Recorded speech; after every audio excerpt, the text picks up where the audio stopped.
అందరికీ నమస్తే అండి. ఉమ్మడి పశ్చిమ గోదావరి జిల్లాలో ఉండి నియోజకవర్గం తెలుగుదేశం పార్టీ కంచుకోట. పార్టీ ఆవిర్భావం నుంచి 9 ఎన్నికలు జరిగితే 8 సార్లు తెలుగుదేశం పార్టీనే గెలిచింది. అక్కడ భారీ మెజారిటీ కూడా ఎక్కువగానే వస్తుంది. రాష్ట్ర వ్యాప్తంగా కాంగ్రెస్ పార్టీ గాలి, వైసీపీ గాలి, ఏ పార్టీ గాలి ఉన్నా ఉండిలో మాత్రం టీడీపీ మంచి మెజారిటీతోనే గెలుస్తుంది. అక్కడ పునాదులు అలా ఉన్నాయి. ఉండి ఆ పక్కన ఉన్న పాలకొల్లు కానీ ఇవన్నీ కూడా ఈ ప్రాంతాలన్నీ కూడా టీడీపీ కంచుకోవట్లేదు. పునాదులు అంత స్ట్రాంగ్గా ఉన్నాయి. అటువంటి ఉండి నియోజకవర్గంలో ఇప్పుడు తెలుగుదేశం పార్టీ 3 ముక్కలాట అయిపోయింది. సీటు ఆల్రెడీ ప్రస్తుత ఎమ్మెల్యే రామరాజు గారికి పార్టీ ఫిక్స్ చేసింది. ఆయన్నే అఫీషియల్గా అనౌన్స్ చేశారు. కానీ రఘురామకృష్ణరాజు గారు తెలుగుదేశం పార్టీలో చేరడం, ఆయనకు నరసాపురం ఎంపీ సీటు ఆయన ఆశిస్తున్నప్పటికీ ఇచ్చే అవకాశం లేకపోవడం, నరసాపురం ఎంపీ సీటు వదులుకోవడానికి బీజేపీ సిద్ధంగా లేదు. ఏమాత్రం ససేమిరా వద్దంటున్నారు. నరసాపురం ఎంపీ సీటు ఇచ్చేస్తాము, మాకు ఏలూరు కానీ విశాఖపట్నం కానీ మాకు ఇవ్వండి అంటున్నారు. ఆ రెండు ఇవ్వడానికి చంద్రబాబు గారు ఒప్పుకోవట్ల. సో అందుకే రఘురామకృష్ణరాజు గారికి ఊరికే అలా ఉంచలేరు. ఖచ్చితంగా ఒక ఎమ్మెల్యే సీటో ఎంపీ సీటో ఇవ్వాలి. ఎంపీ సీట్ ఇవ్వడానికి అవ్వదు కాబట్టి ఉండి ఎమ్మెల్యే సీటే ఫైనల్ ఆప్షన్. అయితే ఉండి నియోజకవర్గం విషయంలో కొన్ని ట్విస్టులు ఉన్నాయి.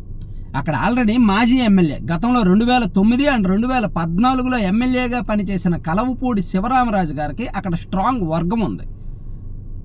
ఆయన బలమైన నాయకుడు, సౌమ్యుడు, మంచి పేరుంది. టీడీపీ అధికారంలో ఉన్నప్పుడు ఒకసారి, ప్రతిపక్షంలో ఉన్నప్పుడు ఒకసారి ఆయన ఎమ్మెల్యేగా పనిచేశాడు. ఆయన నిరసనలన్నీ కూడా వెరైటీగా ఉంటాయి. సో ఆయనకు 2019 ఎన్నికల్లో ఆయన్ను కాదని ఆయనకు బంధువైన రామరాజు గారికి ఉండి ఎమ్మెల్యే సీట్ ఇచ్చి శివరామరాజు గారిని నరసాపురం ఎంపీ సీట్ ఇచ్చారు 2019 ఎన్నికల్లో. ఆ ఎన్నికల్లో శివరామరాజు గారు ఓడిపోయారు, రామరాజు గారు గెలిచారు. ఇప్పుడు ఒకవైపు శివరామరాజు గారు టికెట్ అడుగుతున్నారు, రామరాజు గారికి పార్టీ అనౌన్స్ చేసింది, రఘురామకృష్ణరాజు గారు పార్టీలో చేరి ఇప్పుడు ఉండి ఎమ్మెల్యే సీట్ ఆయనకి ఇవ్వాల్సి ఉంది. ఒకలేమో అనౌన్స్ చేసిన వ్యక్తి, ఇంకొక ఆయనేమో ఆశించిన వ్యక్తి, ఇంకొక ఆయనేమో ఖచ్చితంగా ఇవ్వాల్సిన అవసరం ఉన్న వ్యక్తి. ఇప్పుడు వీళ్ళు ముగ్గురిని ఎలా డీల్ చేస్తారు? ముగ్గురు ఒకే సామాజిక వర్గం, కానీ ముగ్గురికి అదే సీట్ కావాలి. ముగ్గురు ఒకే పార్టీ, ఎవరూ కాంప్రమైజ్ అవ్వట్లా. ఆల్రెడీ గత 4 రోజుల నుంచి కూడా రఘురామకృష్ణరాజు గారికి ఉండి ఎమ్మెల్యే సీట్ ఇస్తారు అనే టాక్ వచ్చినప్పటి నుంచి అక్కడ రామరాజు గారి వర్గం రకరకాల ర్యాలీలు, నిరసనలు చేస్తూనే ఉన్నారు.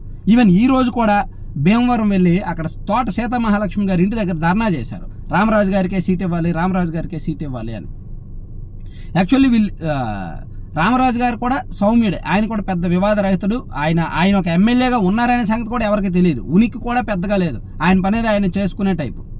సో ఇప్పుడు ఆయన సీటుకు గండిపడడంతో ఆయన తన వర్గాన్ని పెంచుకుంటూ తన వర్గం ద్వారా రకరకాల ప్రయత్నాలు చేస్తున్నారు టికెట్ కాపాడుకోవడానికి. ఇక్కడ రఘురామకృష్ణరాజు గారు ధీమాగా ఉన్నారు. నాకు సీట్ రాకుండా ఎందుకు ఉంటుంది, నాకు రాకపోతే ఇంకెవరికి ఇస్తారు అనే ధీమాగా ఉన్నారు. ఆయన నరసాపురం ఎంపీ సీటు విషయంలో అదే ధీమాగా ఉన్నారు, అదే ఓవర్ కాన్ఫిడెంట్గా ఉన్నారు. నాకు సీట్ ఇవ్వకుండా ఇంకెవరికి ఇస్తారు, కూటమిలో భాగంగా, పొత్తులో భాగంగా అక్కడ నుంచి ఎవరు పోటీ చేస్తే వాళ్ళు నాకు సీట్ ఇస్తారనే ధీమాలో ఉన్నారు. కానీ అది పోయింది, ఆయన ఓవర్ కాన్ఫిడెన్స్ దెబ్బేసింది. ఇప్పుడు ఉండే ఎమ్మెల్యే సీటు విషయంలో కూడా రఘురామకృష్ణరాజు గారు 2 కండిషన్స్ మీద టీడీపీలో జాయిన్ అయ్యారు. ఒకటి నరసాపురం ఎంపీ సీటు, లేదా ఇవ్వని పక్షంలో ఉండే ఎమ్మెల్యే సీటు ఖచ్చితంగా ఇవ్వాలి అని. సో ఇప్పుడు ఉండే ఎమ్మెల్యే సీటే రఘురామకృష్ణరాజు గారికి ఇచ్చే అవకాశం ఉంది. సో ఆయన చాలా ధీమాగా ఉన్నాడు, నాకు ఎలాగ సీట్ ఇస్తారు కదా అని.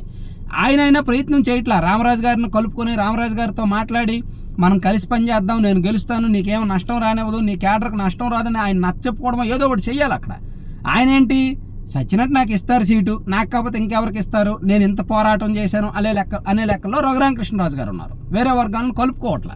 ఎవరెవరైతే అక్కడ నష్టపోయిన వర్గం ఉన్నారో, ఎవరెవరైతే అక్కడ అనౌన్స్ చేసిన వర్గం ఉన్నారో వాళ్ళని కలుపుకోవట్లా. ఆయన ధీమాలో ఆయన ఉన్నాడు. రామరాజు గారేమో ఇలా తన క్యాడర్ని రెచ్చగొడుతున్నారు. శివరామరాజు గారేమో తనకి ఎలాగా సీట్ రాదు కదా, నేను ఇండిపెండెంట్గా వెళ్తా, నేను ఒక 25,000 20,000 ఓట్లు చీలుస్తా, ఇక్కడ పార్టీ ఓడిపోద్ది, అప్పుడు పెత్తనం నాకే వస్తుంది అనే లెక్కల్లో ఆయన ఉన్నాడు. సో ముగ్గురు 3 ముక్కలాట ఆడుతున్నారు. అక్కడ బలయ్యేది, ఫైనల్గా బలయ్యేది పార్టీనే. కంచుకోట లాంటి ప్రాంతంలో ఇటువంటి గేమ్ కారణంగా ఒక రకంగా ఒకరిది బ్లాక్మెయిలింగ్ పాలిటిక్స్, ఒకరిదేమో ఓవర్ కాన్ఫిడెన్స్ పాలిటిక్స్, ఇంకొకరిది బెదిరింపు పాలిటిక్స్, ఎవరి లెక్కల్లో వాళ్ళు ఉన్నారన్నమాట. సో అందుకు కంచుకోట లాంటి ప్రాంతంలో కూడా పార్టీ కాస్త నష్టపోయే పరిస్థితిలో ఉంది. సో మరి అంటే చంద్రబాబు గారు యాక్చువల్లీ ఒక్కో నియోజకవర్గం సెట్ చేసుకుంటూ వస్తున్నారు. మేబీ ఉండి విషయంలో కూడా 2-3 రోజుల్లో ఫైనల్ చేసేస్తారేమో అనుకుంటున్నాం. చూద్దాం ఏం జరుగుద్దో. Thank you.